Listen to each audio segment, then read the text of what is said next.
Salut et bienvenue à toi pour ce second opus de cette série où nous prenons la place d'un directeur sportif. Après le premier épisode sur l'Olympique de Marseille, nous allons aujourd'hui nous attarder sur le Mercato 2022 du Paris Saint-Germain.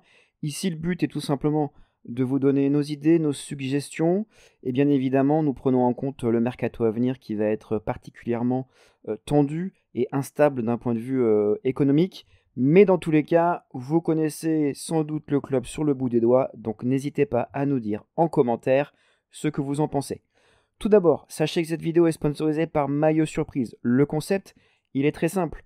Vous commandez un maillot en indiquant uniquement la taille et vous allez voir à réception la surprise de savoir quelle équipe, club ou nation vous allez recevoir. Ce concept cartonne outre-Manche. Et donc vous allez pouvoir commander grâce à Maillot Surprise un maillot pour seulement 37 €. Évidemment, tous les maillots sont authentiques et neufs. L'astuce est que tous ces maillots appartiennent à des saisons précédentes et pas à la saison 2021. Donc 37 €, mais avec notre code réduction de 10%, PSG 2022, vous allez pouvoir profiter d'un maillot neuf et authentique à 33-34 €. C'est quand même plutôt canon. Pour cette fin de saison, à vous d'en profiter. Également, vous êtes de plus en plus nombreux à nous regarder, merci beaucoup pour cela, mais vous êtes encore beaucoup trop nombreux à nous regarder sans vous abonner. S'il vous plaît, vous savez très bien que d'un point de vue référencement, c'est particulièrement important d'avoir des abonnés et des commentaires et des pouces bleus. Donc n'hésitez pas à vous abonner dès à présent ou de vous abonner à la fin de vidéo si celle-ci vous a contenté. Merci beaucoup, c'est parti. Alors au sein de ces vidéos, on va faire un point d'abord sur les joueurs à laisser partir ou à faire partir. Ensuite, on va faire un point sur les joueurs à conserver, ceux à re-signer. Ensuite, on va faire un point sur les joueurs qu'il faut absolument aller chercher. Et enfin, on terminera par dessiner le 11 type de la saison 2022. Et accrochez-vous, au sein du 11 type que nous allons vous proposer, il y a 4 nouveaux noms. Let's go! Alors, au niveau des joueurs à faire partir ou en fin de contrat, Drexler, fin de contrat, merci, bye bye, il est là depuis très longtemps, mine de rien, il bouffe une partie de la masse salariale, il a une deuxième moitié de saison qui est pas dégueulasse, mais voilà, pour rêver plus grand, le PSG a besoin d'autres types de joueurs, merci. Au niveau des joueurs à ne pas renouveler et dont les contrats se terminent bientôt, Di Maria, sa fin de contrat est en 2022, il aura 34 ans d'ici là, le but... c'est évidemment de ne pas faire la même erreur que par le passé et de renouveler des joueurs sur 2-3 ans pour des fortunes. Ici, éventuellement le prolonger d'1 an, mais en sachant qu'il aura 34 ans, le but ce sera vraiment lui donner une toute petite paye ou sinon tout simplement de le faire partir. Merci pour les services rendus. Ensuite, ça va être un petit peu le gros morceau, accrochez-vous. Comme on vous l'a dit tout à l'heure, on prend en considération l'instabilité économique du moment, donc il va falloir faire de la place dans la masse salariale, d'une part pour cette raison, mais aussi par rapport au recrutement à venir. Alors, à ce niveau, tout d'abord, Kurzawa, de façon incompréhensible, on l'a fait re-signer jusqu'en 2024 pour une fortune. D'une manière ou d'une autre, il faut le faire partir. Également, en contrat jusqu'en 2023, Thilo Kehrer, on ne va même pas préciser pourquoi il faut le faire partir, il faut s'en débarrasser. Même pas un prêt, il faut tout simplement s'en débarrasser. Ensuite, restez assis, accrochez-vous au niveau des noms qu'il faut absolument faire partir selon nous afin que le PSG puisse continuer de grandir et de grandir de la meilleure des façons possibles, à savoir comme un grand club. Et nous ne faisons absolument pas référence à ce qui s'est passé très récemment en Ligue des Champions. Tout d'abord, Verratti, jouer un match sur 3 ou un match sur 2 et ne tenir que 60 à 70 minutes à haute intensité, ce n'est plus possible. Il est en fin de contrat jusqu'en 2024. Il a une valeur estimée à 60 millions. Il a 28 ans. C'est vraiment le moment d'en profiter pour le faire partir. Pas sûr de le faire partir pour 60 millions, mais même pour 30, 40, 50 millions. Qu'il retourne du côté de l'Italie. Encore une fois, merci pour les services rendus. Mais c'est pas possible de l'avoir au milieu de terrain si le PSG veut continuer d'aller à minima dans le dernier carré de Ligue des Champions. Ensuite, ne commencez pas à crier dans les commentaires. Neymar, c'est plus possible. Enfin, je pense qu'on est quand même d'accord. Il est surdimensionné pour la Ligue 1. Mais concrètement, au niveau de l'attitude, au niveau de la régularité, que ce soit par son hygiène de vie, que ce soit par sa régularité au niveau des matchs qu'il joue, plus le caca nerveux qu'il fait aux supporters parisiens à tous les étés, et vous inquiétez pas que ça va rapidement recommencer. Voilà, c'est le dernier moment où il est possible de le faire partir. Voilà, il faut libérer de la masse salariale pour les noms qu'on veut faire venir. Donc Neymar, pareil, merci d'avoir mis en lumière le PSG, merci d'avoir mis en lumière la Ligue 1, mais le but du jeu, c'est que le groupe soit beaucoup plus consistant qu'aujourd'hui, et au niveau de la profondeur de l'effectif, et au niveau du jeu en lui-même. Et vous l'avez vu encore une fois il y a quelques jours, il n'est pas indispensable. Et souvenez-vous qu'une bonne partie du parcours en Ligue des Champions du PSG cette année a été réalisée sans Neymar et sans Verratti. Une partie du parcours seulement. Mais des matchs phares ont été remportés sans eux. Et ensuite, toujours pour libérer un petit peu de masse salariale, tout simplement Mauro Icardi. Je connais pas ce mot-là. Après des débuts tonitruants, voilà, il est en fin de contrat en 2024, il a encore une grosse valorisation, environ 55 millions, il est toujours sur le courant alternatif, un peu à l'instar de Verratti et Neymar. Voilà, une hygiène de vie un petit peu douteuse. Merci Mauro, merci Wanda, mais il est temps de faire ses bagages. Donc vous l'avez noté, on libère pas mal de place dans le 11 titulaire et pas mal de place dans la masse salariale. Ensuite, au niveau des joueurs à garder, au niveau des différents prêts qui ont été réalisés cette saison.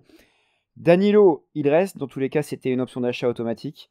Il peut jouer en défense centrale, mais surtout, il faut enfin le faire jouer à sa vraie place, à savoir devant la défense. On n'a pas encore vu le plein potentiel de l'ancien capitaine du FC Porto. Donc tout simplement, il faut le garder. Florenzi, beaucoup lui crachent dessus, mais dans un roulement, il faut le garder. Keane également, même si Everton va en demander une petite fortune. Voilà, quand il s'agit de prêts et ensuite un achat, souvent les prix ont tendance à baisser. Donc Keane, voilà, il a un énorme potentiel. Il joue un petit peu par intermittence, mais il mérite vraiment cette place dans le groupe parisien. Donc c'est un prêt qu'il faut faire signer. Toujours dans les joueurs à garder, voilà, n'oublions pas, hein, évidemment, Mbappé, fin de contrat en 2022. C'est le moment ou jamais de le faire re-signer. Et puisque nous préconisons les départs d'Icardi, Neymar, Verratti, il faut quand même garder une tête de gondole. Et quoi de mieux que Kylian Mbappé, surtout à l'orée du Mondial 2022, justement. Donc c'est le moment de le re-signer. Ensuite, hors resignature, hors prêt, les joueurs à faire garder. Dans les gardiens, tout simplement, Keylor Navas et Sergio Rico. Les deux s'entendent à merveille, tout marche très bien, pourquoi s'en priver? Il reste en défense, qui garder? Marquinhos, Kimpembe, Diallo, Pembele, Bernat, Bakker et Dagba. Voilà, ça donne de la profondeur à l'effectif. Il y a des cadres, il y a des joueurs à faire grandir. Que demander de plus? Rajouter évidemment à cette liste Florenzi qui signe. C'est une défense voilà, qui pourrait tenir la route, en plus des signatures que l'on va vous soumettre tout à l'heure. Ensuite au milieu, comme on l'a dit tout à l'heure, Danilo, il reste. Ensuite, qui on garde? Paredes, Gay, Rafinha, Herrera. Donc voilà pour des titulaires et des joueurs confirmés. Et ensuite, le but du jeu, c'est de faire grandir des jeunes comme Simons et Michu. Enfin, devant, qui reste? Sarabia, Di Maria, Mbappé et Keane. Donc voilà un petit peu pour le groupe de départ entre les joueurs à garder et les joueurs à faire signer suite à des prêts. Donc les joueurs à faire signer, c'est un petit peu le moment clé de la vidéo. Avant toute chose, n'hésitez pas à nous dire en commentaire ce que vous pensez des premiers noms que l'on a évoqués sur qui on voulait faire partir, qui on voulait re-signer, qui on voulait garder. Donc au niveau des joueurs à faire signer, tout simplement, alors déjà au milieu, pourquoi se priver d'Hakan Çalhanoğlu au Milan? Il fait une très belle saison et il est gratuit. Les Turcs ont la hype en ce moment. Il faut vraiment en profiter pour le faire venir. Vous le verrez tout à l'heure si on le met en titulaire ou non. Mais en tout cas, Çalhanoğlu, voilà, le PSG a toutes les armes pour pouvoir l'attirer.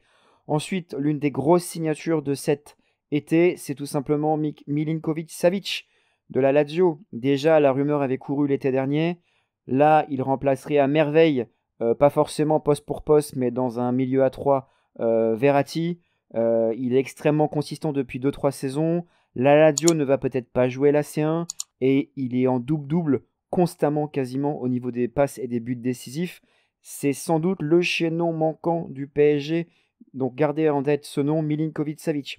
Ensuite, au milieu, on aimerait également faire signer Ndombele. Voilà, Ndombele, hein, tout simplement, un joueur très complet qui sait se projeter, costaud, pas vraiment en odeur de santé du côté des Spurs de Tottenham. Clairement, c'est le moment béni pour le faire signer. Ensuite, en défense, une seule signature, mais voilà, côté droit, il faut enfin s'en occuper. On s'est creusé les méninges. Pas évident de trouver des joueurs consistants, pas trop chers à droite. Écoutez, Bellerin, il semblerait qu'il soit le joueur idoine pour le PSG 2022. Voilà, mine de rien, il est costaud, il est bon offensivement. Défensivement, il est beaucoup plus sûr que Florenzi. Donc voilà, ça pourrait être un joueur clé dans la défense parisienne.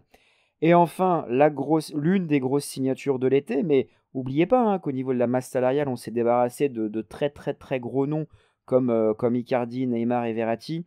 Voilà, en numéro 9, faut pas tourner autour du pot. Harry Kane, 150 millions sur la table, et il vient. Voilà, on frappe fort sur le mercato. Dites-nous en commentaire ce que vous en pensez. Donc voilà un petit peu sur les noms que l'on veut faire venir. On avait également évalué d'autres noms, comme Koundé, afin de lui donner la lumière qu'il mérite. Tchouaméni au milieu, De Paul au milieu de façon plus offensive. On les a pas retenus au final. Dites-nous en commentaire ce que vous en pensez. Donc tout simplement au final, le 4-3-3 idéal, cela donnerait Navas dans les buts. Dans la défense, Bernat, Marquinhos, Kimpembe, Bellerin. Au milieu, voilà, dans une sorte de double pivot, hein, mais même si on sait que certains ont horreur de ce terme, Paredes et Ndombele avouaient que ça aurait quand même de la gueule. Juste devant Milinkovic-Savic et devant un trio offensif composé de Mbappé, Kane, Keane. Ça a la gueule, non? Dites-nous en commentaire ce que vous en pensez. Abonnez-vous si la vidéo vous a plu et à très vite.